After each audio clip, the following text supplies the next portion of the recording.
चुका है। बस हादसे में बताया जा रहा है कि 27 लोगों ने अपनी जान गंवा दी।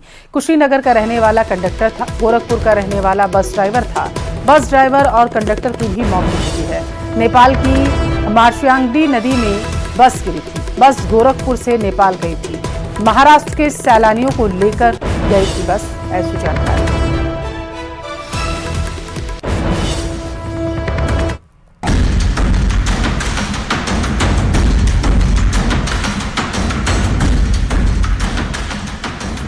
नेपाल में बड़ा बस हादसा।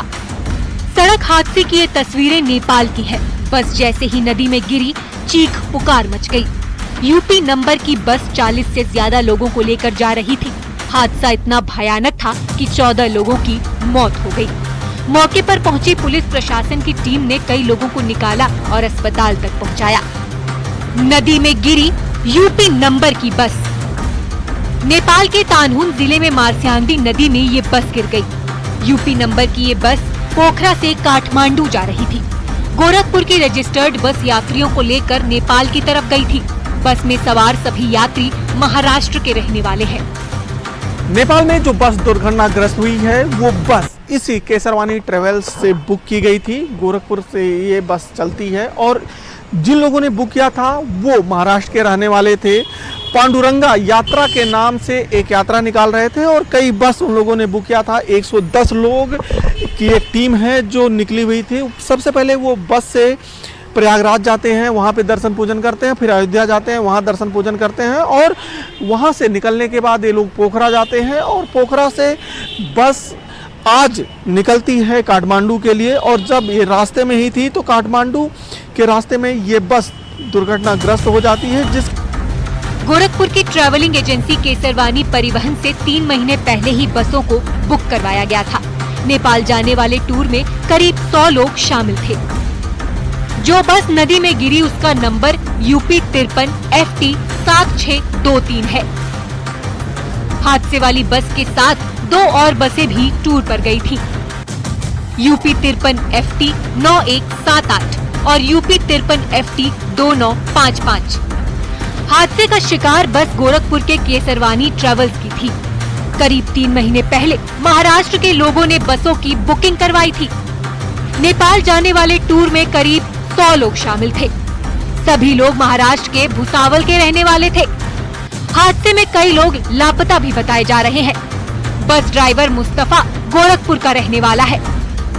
ये लोग हम 3-4 महीना पहले से गाड़ी टेलीफोन से बुक करा लेते हैं और यहाँ से ये लोग गए थे गोरखपुर से इलाहाबाद पिकअप करने के बाद ये गए चित्रकूट। इनको चित्रकूट घुमाने के बाद अयोध्या ले आए। अयोध्या घुमाने के बाद फिर गोरखपुर आए। गोरखपुर के बाद फिर ये लोग गए नेपाल होते हुए लुम्बिनी और लुम्बिनी से ये पोखरा से अब काठमांडू जा रहे थे कि रास्ते में एक गाड़ी दुर्घटना हो गई। तो कुल कितनी गाड़ियाँ आपके यहाँ से बुक थी? 3 गाड़ी, 2 बड़ी बसें, 1 टेम्पो ट्रेवलर। तो कौन सी बस है जो अभी दुर्घटनाग्रस्त हुई है सर? UP 53 FT 7623 7623। इसमें कितने लोग सवार थे? लगभग 40 लोग करीब। क्या पोखरा से काठमांडू का था सफर। अधिकारियों के मुताबिक बस पोखरा से नेपाल की राजधानी काठमांडू जा रही थी। हादसा शुक्रवार सुबह करीब 11:30 बजे हुआ। बस अनवु खैरीनी के आईना पहरा से मार्शियांगडी नदी में गिर गई। ये बहुत दुखद है और इस तरह की घटनाएं होना और हम सब लोग की संवेदना पीड़ित परिवार के साथ है। सरकार जो भी आवश्यक कार्रवाई होगी, आवश्यक कदम उठाए जाने होंगे, सरकार उठाएगी।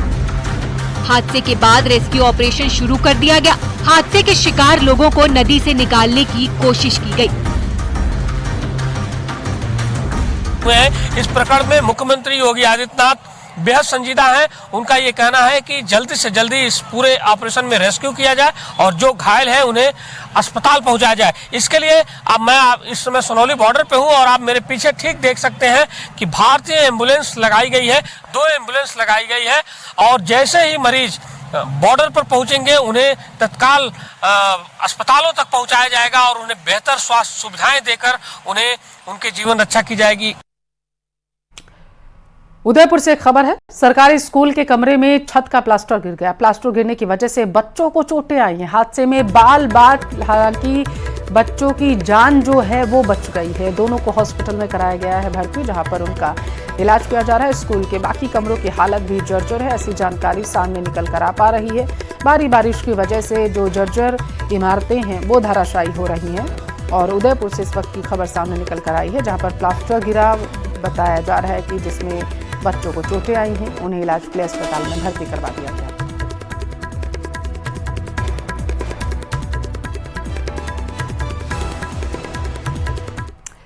कोलकाता रेप और मर्डर केस में पीड़िता के पिता ने एक बार फिर से न्याय की गुहार लगाई। पीड़िता के पिता ने कहा है कि सीबीआई देश की सबसे बड़ी एजेंसियों में से एक है, लेकिन 10 दिन जांच के बाद भी अब तक कोई नतीजा ही नहीं निकला। पीड़िता के पिता ने मांग की है कि आरोपी को जल्द से जल्द सजा दी जाए। सीबीआई भारत के सबसे बड़ा और अच्छे एजेंसी है जो सब काम निपटाते हैं, लेकिन ये काम में जो 10 दिन उन्होंने चार्ज लिया, अभी तक कोई तो अच्छा रिजल्ट नहीं आया है। फिर हम मांगेंगे कि उसके साथ वो जल्दी से जल्दी सख्त कार्रवाई करके दोषी को कड़ी से कड़ी सजा दे। भिवाड़ी का रुख करते हैं। ज्वेलर की गोली मारकर हत्या करने के बाद व्यापारियों में गुस्सा देखने को मिल रहा है। भिवाड़ी में व्यापारी सड़क पर धरने पर बैठ गए हैं। पुलिस के आला अधिकारी समझाइश करने में जुटे हुए हैं। व्यापारियों का गुस्सा उग्र होता जा रहा है। एएसपी भिवाड़ी अतुल साहू व्यापारियों से बातचीत करने के लिए वहां पर मौजूद हैं। देर रात ज्वेलरी शॉप पर बदमाशों ने बताते चले फायरिंग की थी, जिसके बाद जो व्यापारी हैं वो आक्रोशित हो गए हैं। फायरिंग में जय सिंह की मौत हो गई। तिजारा विधायक बाबा बालकनाथ भी धरना स्थल पर पहुंचे हुए हैं, ऐसी जानकारी सामने निकलकर आ पा रही है। तो ज्वेलर की गोली मारकर हत्या करने के बाद आक्रोशित व्यापारियों ने सड़क पर बैठकर जाम लगा दिया है। उनकी तरफ से नारेबाजी की जा रही है।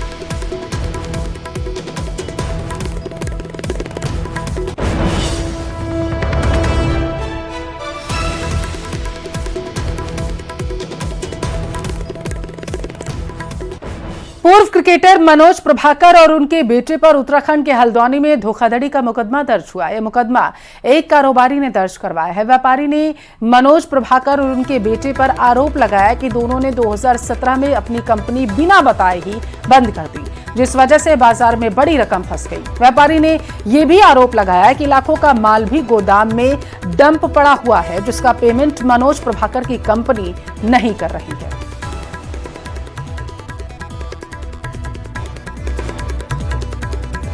तो उत्तराखंड के हल्द्वानी से इस वक्त की बड़ी खबर है, जहां पर पूर्व क्रिकेटर और उनके बेटे पर धोखाधड़ी का मुकदमा दर्ज किया गया। मनोज प्रभाकर और उनके बेटे पर एक केस दर्ज किया गया और जानकारी ये सामने निकल कर आई है कि पीड़ित की तरफ से आरोप लगाया गया है कि स्टॉक मंगाया गया था उनकी तरफ से, लेकिन अब वो क्योंकि गोदाम में पड़ा हुआ है और उसके पैसे भी नहीं दिए गए, डंप पड़ा हुआ है, जिसकी वजह से उन्हें परेशानी हो रही है। अब माना जा रहा है कि मुश्किल में मनोज प्रभाकर फंस सकते हैं, क्योंकि कंपनी बंद करने के बाद आरोप उनके ऊपर ये लगाया गया कि उन्होंने जो माल मंगवाया था वो नहीं उसके पैसे दिए गए, उनकी तरफ से उसका नहीं मंगवाया गया, जिसकी वजह से जो पीड़ित है उसे परेशानी हो रही है।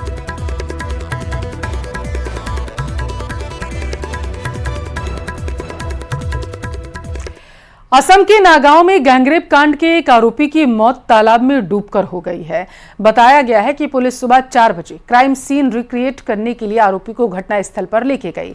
इस दौरान आरोपी तफाजुल इस्लाम ने पुलिस हिरासत से भागने की कोशिश की और तालाब में वो कूद गया। कुछ घंटों के सर्च ऑपरेशन के बाद आरोपी का शव तालाब से बरामद किया गया।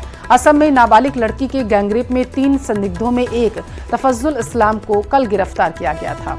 इस घटना के विरोध में असम में कई जगह प्रदर्शन हुए। मुख्यमंत्री हिमंता बिस्वा शर्मा ने दोषियों के खिलाफ कड़ी कार्रवाई की बात कही।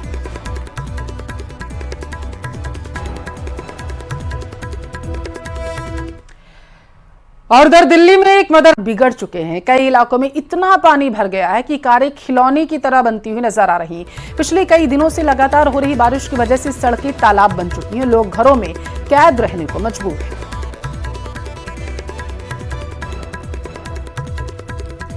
तो गुजरात के आणंद की ये तस्वीरें आप देख रहे हैं, जहां भारी बारिश की वजह से सैलाब बना हुआ है पानी। आप तस्वीरों में देख सकते हैं कैसे घुटनों तक पानी भरा हुआ है सड़क पर और वाहन जो हैं वो नाव की तरह पानी में तैरते हुए नजर आ रहे हैं। सबसे ज्यादा परेशानी यहाँ पर रहने वाले लोगों को हो रही है, क्योंकि भारी बारिश की वजह से पानी सड़कों पर नदी की तरह बहता हुआ नजर आ रहा है, जिसकी वजह से उनको रोजमर्रा के कार्यों में भी दिक्कतों का सामना करना पड़ रहा है।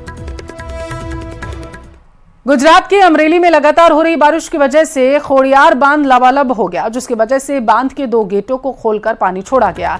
बांध से पानी छोड़े जाने की वजह से नदी का बहाव तेज हो गया और गलधारा मंदिर के पास बना झरने में भी तेज बहाव देखने को मिला।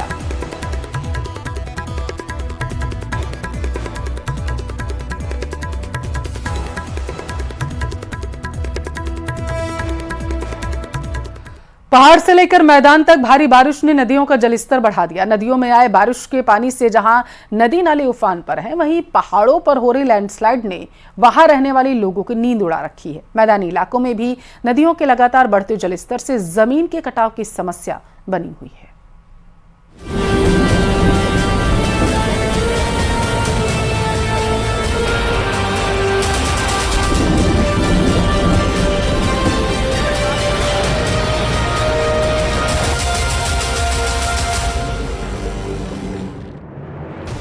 त्रिपुरा में भारी बारिश की वजह से बाढ़ और भूस्खलन से हाहाकार मचा है।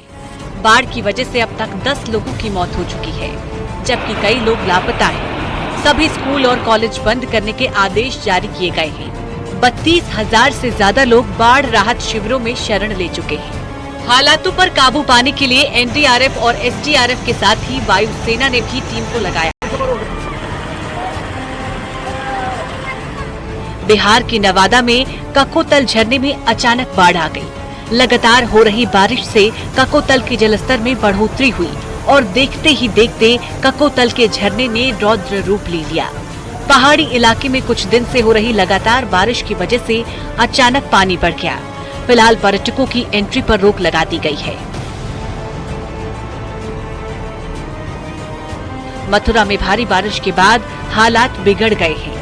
सड़क से लेकर घरों तक पानी ने कब्जा कर लिया है। सड़क पर कई फीट पानी जमा होने के बाद लोगों की परेशानी काफी बढ़ गई। आने जाने के लिए भी लोगों को काफी मुसीबतों का सामना करना पड़ा। भारी जलभराव में फंसे लोगों को नगर निगम ने बुलडोजर से जलभराव से पार कराया। यदि जन्माष्टमी पर बरसात हो गई और यही हाल रहा तो चुनौतियां और भी बढ़ जाएंगी। बंद हो पाएगा। देखिए, ये चुनौतीपूर्ण कार्य है। बरसात होती है तो हम लोग निरंतर मुस्तैदी के साथ लगे हुए हैं और यहाँ कार्य कर रहे हैं, और अगर आगे बारिश होती है तो उसमें भी हम सुचारू रूप से आवागमन को सुचारू करने के लिए अपने भरसक प्रयास करेंगे। बलिया में भारी बारिश के बाद हर जगह जल जमाव की समस्या खड़ी हो गई है। कोतवाली में पानी भरने से वहां आने वाले लोगों को दिक्कतें हो रही हैं। वहीं गंगा और घाघरा का जलस्तर बढ़ने से जमीन के कटाव की समस्या खड़ी हो गई है। हालांकि प्रशासन का कहना है कि अभी कोई खतरा नहीं है। अपने अपने इलाकों में प्रशासन की टीमें लगातार नजर आ रही हैं। कहीं किसी बंधे पर किसी तरह की कोई खतरा नहीं है और सारी तैयारियां हैं। और अभी वर्तमान में पानी बढ़ने से सर्दी के जमीनी कटान में रुकी हुई है, जिस पे हम लोग सतत निगरानी कर रहे हैं। ठीक है। पीलीभीत में नदी से कटान हो रहा है। चंदिया हजारा और राहुल नगर के बीच कई एकड़ जमीन पर खड़ी गन्ने की फसल नदी में समा गई।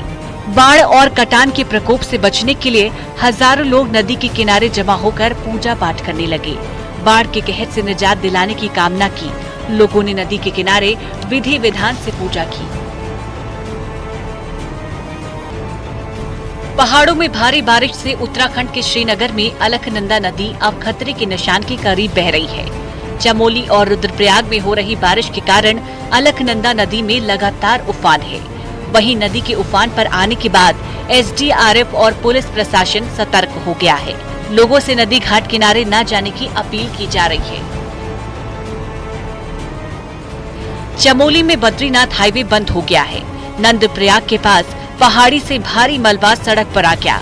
वहीं तेज बारिश के बाद कंचनगंगा, गुलाब कोटी, पागल नाला, चिनका में पहाड़ी से भारी मलबा आ गया है, जिसके बाद से सड़क पूरी तरह से बंद है।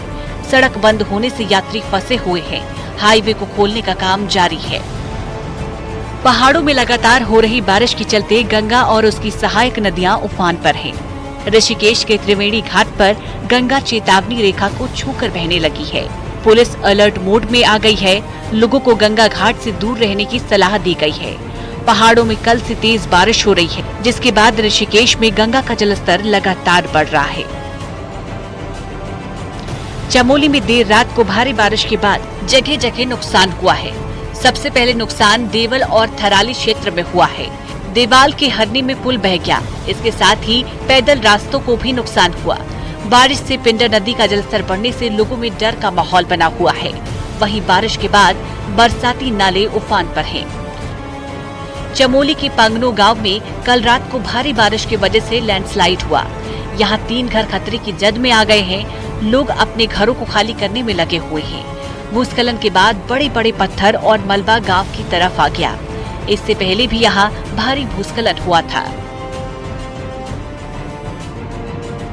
टिहरी के भिलगाना ब्लॉक में बारिश से तबाही की खबर है। बूढ़ा केदार इलाके में गेंदवाली गांव में बादल फटा। राहत की बात यह है कि कोई जनहानि नहीं हुई, लेकिन कई घरों और खेतों को भारी नुकसान हुआ है। बड़े बड़े बोल्डर और पेड़ पानी के सैलाब में बहकर आ गए। वहीं एसडीआरएफ पुलिस की टीम मौके पर है। मसूरी धनौल्टी नेशनल हाईवे पर बारिश के बाद कई जगह पर भूस्खलन हुआ। पीडब्ल्यूडी और नेशनल हाईवे की टीम रास्तों को खोलने में लगी है। मसूरी धनौल्टी नेशनल हाईवे पर ज्यादा दिक्कत हुई। यहां सड़क पर आए मलबे को हटाने में कई घंटों का वक्त लग गया। हाईवे खुलने से यात्रियों ने राहत की सांस ली। न्यूज़ 18 के लिए ब्यूरो रिपोर्ट। और उधर जालौर में भारी बारिश की वजह से एक महिला यात्री की मौत हो गई। सुबह से वहां पर भारी बारिश हो रही है। सीढ़ियों पर पानी आने के कारण 2 यात्री घायल भी हुए।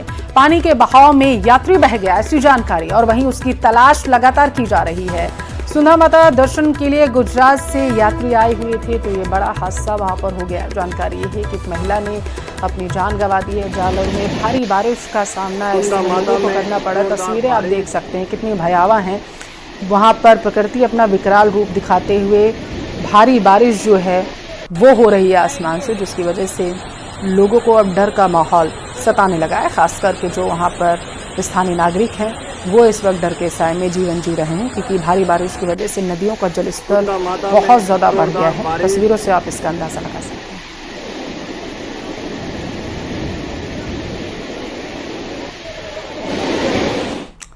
और लाल सागर एक बार फिर से जंग का अखाड़ा बनता नजर आ रहा है। यमन के हूती विद्रोहियों ने ग्रीस के समुद्र में ऑयल टैंकर को निशाना बनाया। हूती विद्रोहियों के हमले में ऑयल टैंकर से भरे शिप को तबाह कर दिया गया। इस हमले के बाद समुद्र के बीचों बीच शिप धू धू कर जलने लगी। अंतर्राष्ट्रीय न्यूज एजेंसी रॉयटर्स के मुताबिक इस हमले में शिप पर सवार चालक दल के सभी लोग सुरक्षित हैं। हमलावरों ने यमन में हूती विद्रोहियों के कब्जे वाले होदिया बंदरगाह से तकरीबन 140 किलोमीटर पश्चिम में ग्रीस के जहाज को निशाना बनाया। हालांकि यह साफ नहीं है कि यह हमला मिसाइल से किया गया या फिर ड्रोन से दागे गए रॉकेट से हुआ।